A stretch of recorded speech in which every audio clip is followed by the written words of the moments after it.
Listen, figure it out, man. I'm not going to give Alex a yayo story, but I'm going to give you a good one real quick. So I had a friend of mine when I worked in corrections, and this guy's an inmate. Not going to mention names. And I came to work one day, and this guy was raped. So they had, when the officers were doing head count, they found him in the back. 2 inmates had knocked him out with a broomstick, and they raped him, bro. And you're a man. I'm a man. We're all men here. You know that that's something to do. They take your ass. That's like, come on now. That's like the worst thing you can fucking do to a man. And I'm not knocking women. I'm just saying. I know it's horrible for anybody. I don't want to make it seem like it's any worse for anybody, but I'm saying they knock you out, they rape you in prison, and they leave you there. We had this thing called Ward D in Jackson where you would transport inmates and stuff. And I had a really cool lieutenant, and this guy that I'm talking about was my trustee. Now, a trustee is somebody that's got a certain amount of time left in jail, so they allow him to work. They wear a different jumper. They're able to go up and down the elevators with me. They'd feed the breakfast, lunch, and dinner trays to the other inmates, so forth and so on. So when I went to visit him at Ward D, which is the hospital where you keep the inmates next to Jackson, he's crying, obviously, and going crazy. I know this guy from the streets, man, and I'm taking care of him in there, too, because we're, like brothers. And the one thing that I told him was like, listen, Papa, don't, you're not any less of a man. I mean, you got knocked out cold. And this guy would just cry to me, bro, and tell me, I swear to God, if there's anything that I'm going to do is get these guys back. And I said, you're going to have to learn to live with the fact that you're not going to be able to, because these guys are already on interstate compacts to another facility outside of here. So you're done. That conversation ended, guys, and we continued working. His, sorry to say, ass healed, because they had him sewed up and sitting on a donut, bro. And it was one of the hardest things I've ever had to see as a man, to see my friend like that, bro.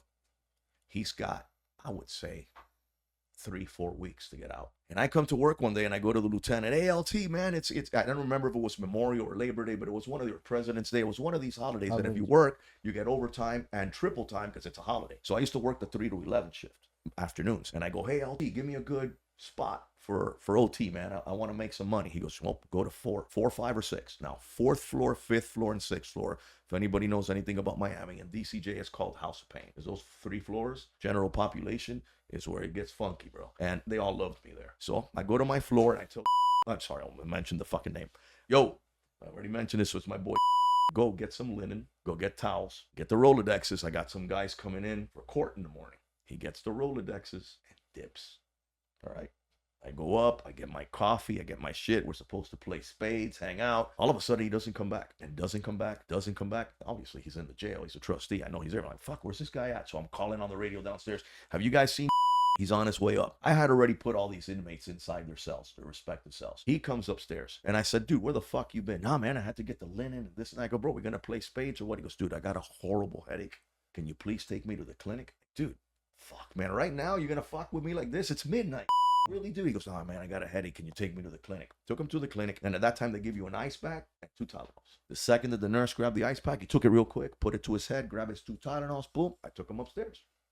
Put him in a cell. This must be 1 o'clock in the morning now. At 4 a.m., that cell looked like it was shaking and rumbling and shaking and rumbling, and they're kicking on the fucking doors and this and that.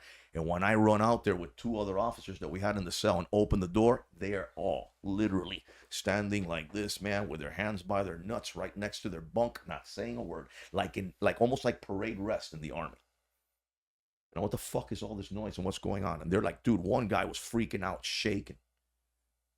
And one guy just points to the back. So I walk to the back of the room, and as I'm walking, when I finally get to the back, I look and I'm like, fuck, am I seeing what I'm seeing? All I saw was a bunk, sheets covering whatever body would be on that bunk, and that shit looked like a scene from Friday the 13th, bro. I'm talking blood on the person, on the top of the bunk, on the walls. I'm like, what in the fuck is this, dude? And I'm like, dude, sound the alarm. They sounded the alarm. Homicide is out there at 2-3 o'clock in the morning. This is my OT, dude, on this day. We give everybody an incident report. We pull all the inmates out of the cell. Everybody's fuck the police. I was asleep. I saw nothing. All the chickens are not going to rat each other out. He's a trustee. He's got 2 weeks left, so he's back there washing a shirt. And he's sitting there with a little smirk on his face. They get all of these inmates, guys, and they get them all and transfer them out of the facility because nobody was what's going talking. On. I have an inmate with 65 multiple stab wounds, and he doesn't have a face. Now, think about what I'm saying. He doesn't have a face. His face is gone. It's like melted. And I'm like, what am I looking at here, dude? So homicide's getting there. Pictures everywhere. They declared it a crime scene, the whole 9 yards. No weapons. We did an entire shakedown of that entire cell. No weapons. So life goes on. 2 weeks go by. He's about to leave. And he was also in East Kitchen unit. He was also always a really good cook. So one of the guy, there was only one guy. That was one of the guys that did this to I George. didn't know anything. Huh? I don't know. Okay. I don't know. So that's the beauty of this. I don't know. And I don't ask. Okay. They never caught the guys that, okay. No weapons, Ed. So no weapons. You got a guy with multiple stab wounds. You got to find the weapon and somebody's got to say I did it or he did it. You got, it's like, what is it? Dude, this gets crazy. About to leave. He's got his papers already and this and that, man, and we're hugging. He's got about a day or two left.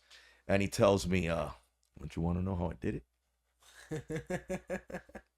And, dog, I turn around and say, listen, man, that's gentleman shit. You know I ain't gonna ask you shit. He goes, come on, Georgie, come here, bro. Takes me off to the fucking side with his little face like, dog, I'm like, this motherfucker, bro. This fucking guy, psycho, said, I didn't have as much of a headache as I pretended to have. So when I took the ice pack from Nurse Salas, because se llamaba Salas, the name of the nurse, I took a whole block. You're supposed to mash the ice and give it crushed ice. Check this out, bro. This motherfucker went upstairs, ripped open the bag with a block of ice like this, and he got 2 little prongs, because the inmates, whenever they want to heat their Lipton cup of noodle soups and all this shit, they put 2 little prongs right there in the light socket, and they put stuff on top, and they heat it. Hence, why he didn't have a face. This motherfucker grabs a tin can and starts filling it up with peanut butter. And he put it to boil. And he sat there and took off all his fucking clothes in his bunk and started molding that ice pick, dog, till it was a pick like this. And then he got up at like 4 o'clock in the morning with his fucking boiling peanut butter and flicked that shit on homie's face. And while he was sitting there flopping and flocking on his fucking bunk because he was gotten brain, he jumped on top of it and stabbed them 60 some odd times. The last one, he shoved it up his ass. Where's the weapon? Melted up his ass. I am not fucking lying to you, bro. True story, as true as my fucking name, bro. It melted up his ass. That's fucking crazy. It melted up his ass. No weapons. Nobody found shit. Went home. And he had his revenge. Damn.